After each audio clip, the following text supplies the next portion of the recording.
은혜스러운 찬양 고맙습니다.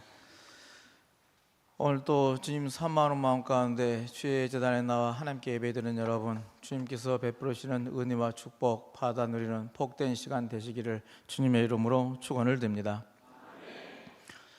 매년 명절 어근에 주일 예배를 드리다 보면 봉교인 숫자는 가족들 왔다고 안 오시고 이제 오래간만에 고향 오신 분들이 그 빈자리를 메우는 것 같습니다. 여전히 강진읍교회도 동욱이라는 것 같습니다. 고향을 찾은 여러분 환영합니다. 그리고 고향에서 주시는 이 따뜻한 정, 사랑 받아 누리면서요, 기쁨으로 여러분의 일터로 돌아가시기를 바랍니다. 오늘은 새 본문 가운데 여러 걸치는 주일, 창조주 다섯째 주일로 또 세계 성만찬 주일로 군 선교 주일로 드립니다만, 그 중에 저는 세계 성만찬 주일에 초점을 맞춰서 하나님의 말씀을 증언해 보고자 합니다. 세계 성만찬 주일은 교파와 교단이 많이 나눠져 있고 신교와 가톨릭으로 나눠져 있는, 개신교와 가톨릭으로 나눠져 있는 이런 아픔의 세계에서 우리가 하나님을 믿고 예수 그리스도를 믿고 성령을 믿는다는 삼위일체 하나님을 믿는 것은 다 똑같은데 교당이 다르고 교파가 다르고 이게 색깔이 다르다고 해서 서로 이렇게 등 돌리고 살아야 되겠느냐? 한 분이신 예수 그리스도를 고백하는 건데 하나가 되어야 되겠다 싶어서요, WCG 교회 협의회에서 함께 의논하고 고민하고 머리를 맞대서 세례 성만찬 사역이라는 그런 문서를 만들고 우리가 함께 이 예식회에서 성만찬을 집례합시다라고 결의를 해서 그런 유래에 따라 10월 첫째 주일을 세계 성만찬 주일로 제정을 했습니다. 그에 따라서 이 시간 우리도 그분 한 분을 따르면서요, 한 몸을 이룬다는 점을 기억하면서 이 시간 예배 드리고 있습니다. 우리들이 이 예수 그리스도를 그리스도로 고백하는 이 신앙 고백 위해서 우리에게 이 식탁에 참여하는데요, 이 성만찬 주일이 교회 연합주일이라는 이름으로 그냥 이름만 붙이고 지나가는 그런 주일이 아니라 이 성만찬 주일이라는 그 이름처럼요, 우리들의 이 일그러진 세계를 우리들의 식탁에 한번 올려놓아 봐야만 하겠습니다. 그것은 뭐냐면요, 우리들이 이 세상에서는 모두가 다 평등하다 하고 이야기를 하는데 위아래 상하 간에 고하가 없다 이야기하지만은 이념이나 피부색 또 장애, 지역, 재산, 종족으로 인해서요 차별과 혐오의 세계가 만연해 있습니다. 탐욕과 폭력으로 갈라지고요 파괴에 대해지고 있는 오늘의 세계를요 우리들의 이 식탁 위에 세계 성만찬 주일 이 식탁 위에 올려놓아 봐야만 하겠습니다. 그리고 이것이 생명과 평화로, 나눔과 정의로, 사랑과 화해로 가득 차지는 그런 세상을 꿈꿔봅니다. 우리는 그 꿈을 함께 공유하면서요 우리들이 이 성만찬 예식에 참여하는 저와 여러분들이 되어졌으면 좋겠습니다. 그런 의미에서 우리는 지속적으로 반복적으로요 성만찬을 기념하고 지켜 행해야 할 줄로 압니다. 성만찬을 통해서 그리스도와 하나가 되어지고 생명의 존재로 온전히 회복하게 하시는 그 하나님의 은혜를 받아 누려야 되는 것 아니겠습니까?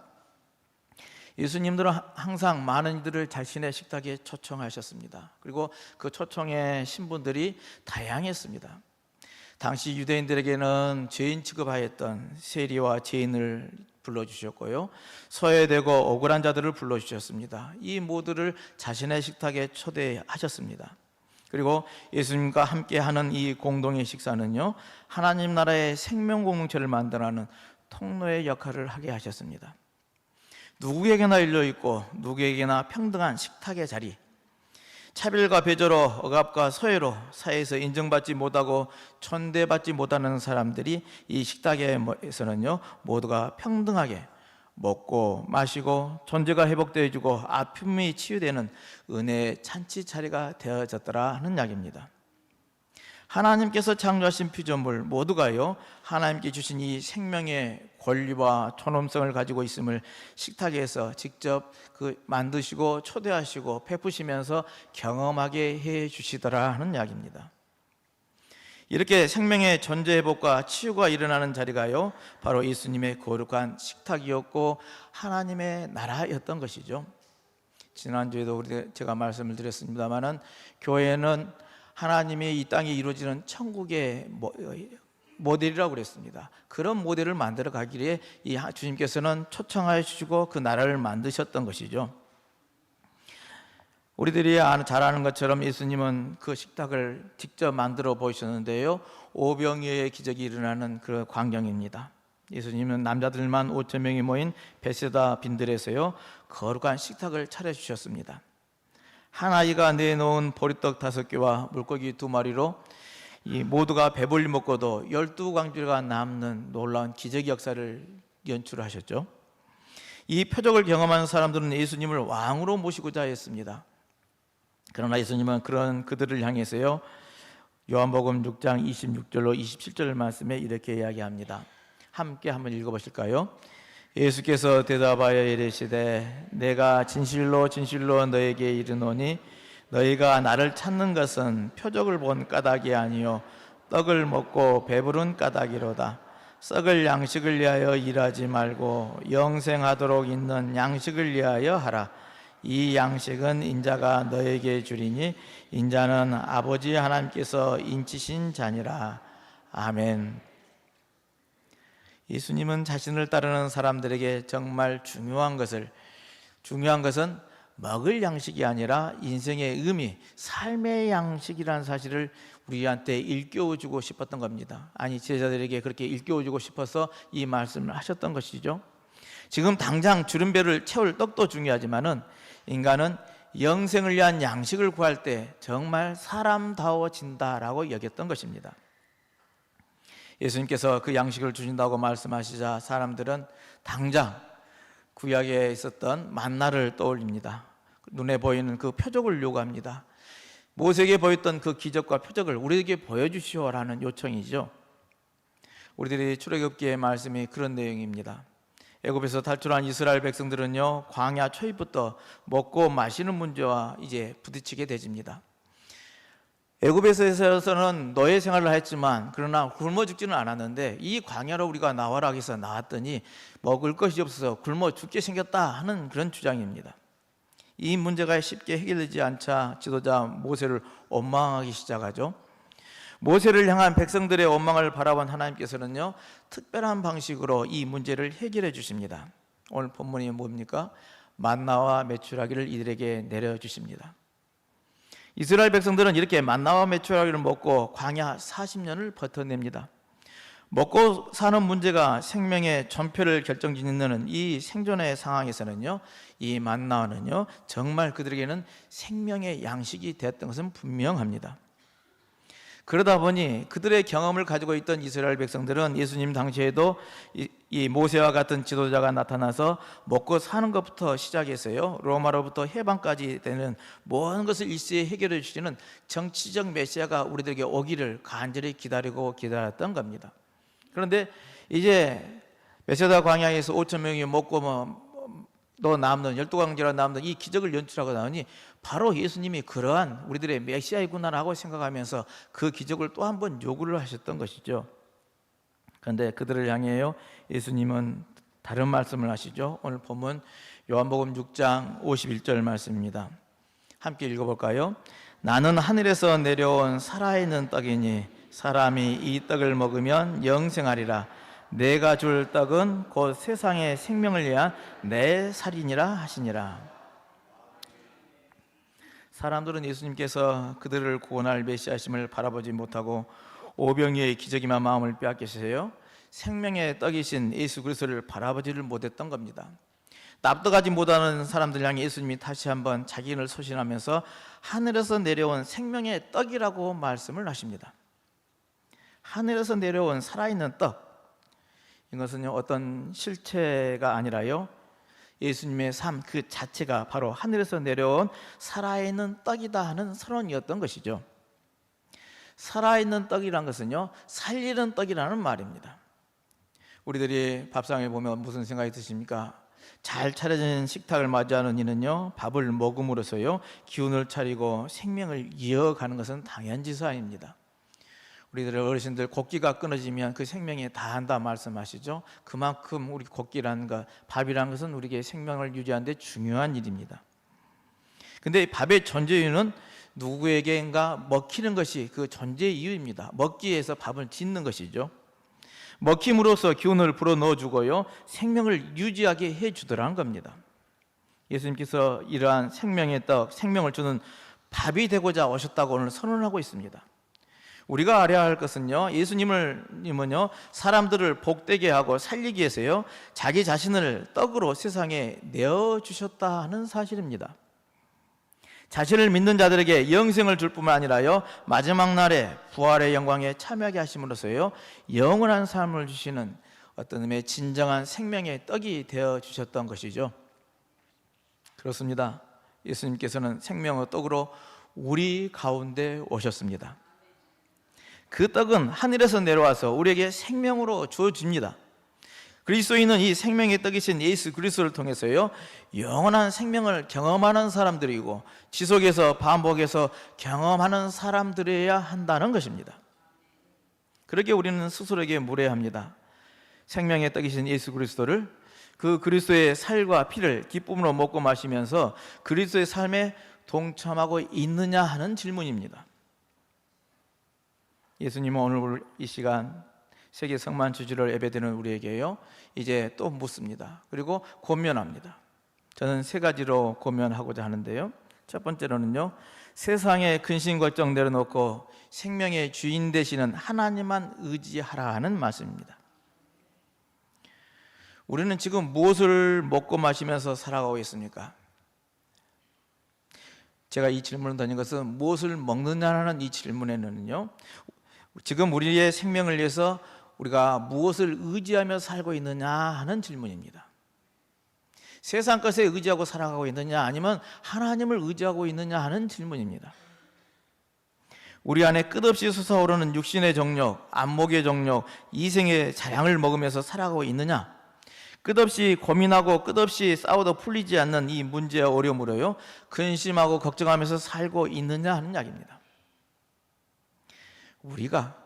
내가 예수의 살과 피를 먹고 마신 하나님의 자녀라 한다면 세상의 걱정과 근심은 내려놓고요, 오직 생명의 주인 되신 하나님만 의지하는 믿음으로 살아가야 될 줄로 믿습니다. 왜냐하면 출애굽 공동체에게 만나를 주셨던 그 하나님이요, 또 생명의 떡이신 예수 그리스도를 보내신 그 하나님은요, 우리의 생명을 구원하시는 하나님이시기 때문에 그렇습니다. 생명의 주인 되신 하나님께서 우리의 인생을 책임져 주시기 때문에 그렇습니다. 그래 우리 인생을 뭘 먹고 살아갈 것인가 근심 걱정할 이유가 없다는 이야기입니다. 여러분, 생명의 떡을 먹고 마시는 하나님의 자녀임을 기억하시면서요, 인생의 걱정이라든지 근심은 내려놓고요, 오직 생명의 주인 되신 이 하나님만을 의지하는 그런 믿음이 되시기를 주님의 이름으로 축원을 드립니다. 두 번째로는 매일의 삶 속에서요, 예수 그리스도의 살과 피를 먹고 마셔야 할 줄로 압니다. 생명의 주 되신 하나님을 의지하는 믿음으로 굳건히 서기 위해서는 이 성만찬의 신비가요, 우리의 삶 속에서 매일매일 경험되어져야만 합니다. 예수님께서 제자들과 유월절 식사를 하실 때요, 제자들에게 말하십니다. 이것을 행하여 나를 기억하라 말씀합니다. 우리가 특별한 절기에 또는 세계 성만찬 주일에 성만찬을 행하지만 우리 교회는 한 달에 한 번 지금 행해오고 있지만은요, 예수 그리스도의 살과 피를 먹고 연합하는 이 성만찬의 신비는요, 그때만 성만찬이 이루어진 그때만 이루어진 것이 아니라 매일의 삶 속에서 이루어져야 한다는 이야기입니다. 그렇다면 우리가 매일의 삶 속에서 성만찬의 신비를 경험하면 어떻게 해야 이 매일 이 신비한 경험을 할 수 있느냐 하는 건데요, 말씀이신 예수 그리스도를 묵상하면 됩니다. 주님은 말씀으로 이 땅에 오셨다고 그랬습니다. 그 말씀을 날마다 묵상하면요, 주님이 내 안에, 내가 주님 안에 가는 삶을 살게 되어지는 것이라는 이야기입니다. 특히 하나님의 말씀을 살아가는 활력이 있고 우리의 혼과 영과 관절과 골수를 찔러 쪼개어서요, 마음과 뜻을 판단하는 말씀을 먹고 마셔야 한다고 히브리서는 이야기를 하죠. 이렇게 말씀 안에 거함으로요, 예수의 생명 안에 거하는 것이고요, 예수의 삶에 잇대어져서 살아가는 우리가 되어진다는 이야기입니다. 주님이 내 안에, 내가 주님 안에 거하는 삶이 되어지는 것이죠. 말씀을 읽고 들으면서요, 예수의 삶이 우리의 삶이 되어지고 예수의 생명이 우리의 생명이 되어져야 하는 것이라는 이야기입니다. 그러기에 매일의 삶 속에서 말씀하신 이 예수 그리스도의 살과 피를 먹고 마심으로요, 예수의 생명으로 살아가시기를 다시 한번 주님의 이름으로 축원을 드립니다. 마지막으로 예수의 생명을 우리들의 가슴에 품었다면 우리는 세상에 생명의 떡이 되어야 할 줄로 압니다. 주님의 생명의 떡이신 주님을 먹고 마시는 사람이라면 우리 또한 생명의 떡이 되어져야 한다는 이야기죠. 그 믿음으로 살아가야 한다는 말입니다. 그리스도의 살과 피를 먹고 마신다는 것은 주님의 말씀을 따르고 주님을 의지하면서요, 주님과 하나 되어 살아가는 것을 말합니다. 다시 말해서 예수 그리스도의 심정으로요, 세상을 바라보고요, 예수 그리스도의 손발이 되어서요, 세상을 살아가는 것인 것이죠. 우리가 마주했고 마주하는 성만찬은요, 거룩한 삶으로의 우리를 초대하는 일입니다. 예수의 생명으로, 예수의 길로 우리는 초대를 받았습니다.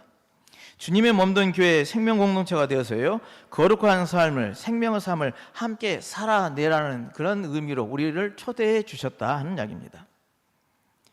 믿음이란 게 무엇입니까? 믿음이란 것은 주님의 부르심에 응답하여서요, 그 말씀을 따라 살아가는 여정을 우리는 믿음이라고 이야기합니다. 생명의 떡이신 예수 그리스도의 부르심에 응답해서요, 그의 손과 발이 되어 살아가는 것이라는 것이죠. 다시 말해서 예수님을 닮아가는 것이라는 이야기입니다. 어렵지 않습니다. 예수님께서 그의 삶을 통해서 보여주셨듯이요, 우리 눈물을 흘리는 이들의 곁을 지켜주는 일이고요, 움켜진 손을 펴서요, 따뜻한 손길로 다른 이의 손을 맞잡아주는 일이 그 일이고요, 도움을 필요로 하는 누군가에게 작은 도움이 되어주는 곳에서부터 우리가 시작하면 된다 하는 이야기입니다.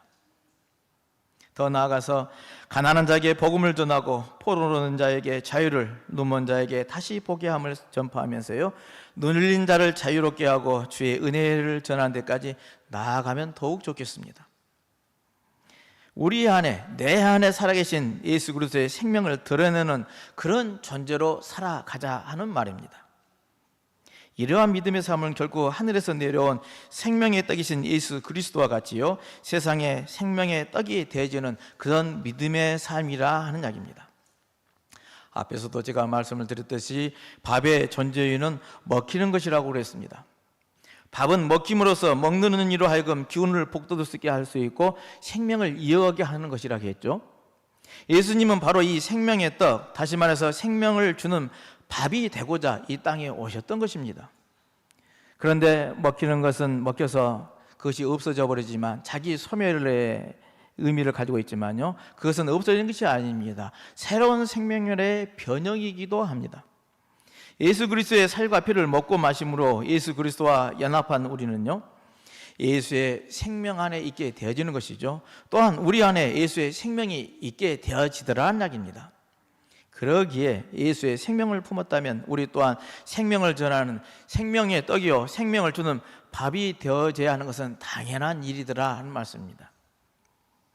생명의 떡이 되어 이웃을 위해서, 형제 자매를 위해서 우리의 생명을 내어놓고 그들로 하여금 다시 살게 하고 생명의 기쁨을 맛보게 하는 일, 그게 우리들이 해야 할 일인 것이죠. 세상에서 지치고 고난 심령을, 눈물이 가득 맺히고 마음이 상한 심령을 거룩한 식탁에 초대하고 위로하며 돌보는 일, 그것이 우리들이 해야 할 일이라 이야기입니다. 그러기에 우리 안에 풍성한 예수의 생명으로 사랑을 나누고 소망을 나누고 믿음을 나누는 그런 믿음의 삶이 되어져야 할 줄로 믿습니다. 우리의 믿음으로 생명의 떡으로 오신 예수의 생명을 밝히 드러낸다면요, 세상은 우리 안에서 그 생명의 능력을 맛보게 될 줄로 믿습니다. 오늘 말씀을 정리합니다. 생명의 주 되신 우리 하나님 아버지 앞에 겸손히 머리를 숙이면서요, 하늘의 것으로 모든 필요를 채우신 그 하나님만 의지하고 그 믿음의 굳건히 서기를 소망합니다. 생명의 떡 대신 예수 그리스도의 살과 피를 먹고 마시면서요, 말씀의 능력 안에서 날마다 새로워지기를 소망합니다. 우리가 예수의 생명 안에, 예수의 생명이 우리 안에 있음을 확신하면서요, 생명의 떡으로 세상에서 생명의 빛을 밝힐 수 있는 우리이기를 소망합니다. 생명의 떡으로 오신 예수 그리스도의 살과 피를 먹고 마시는 이 세계의 성만찬주의를 맞이하면서요, 날마다 그 생명의 능력과 은혜를 충만히 누림으로 생명의 열매를 맺어가는 우리 모두가 되시기를 다시 한번 주님의 이름으로 축원을 드립니다.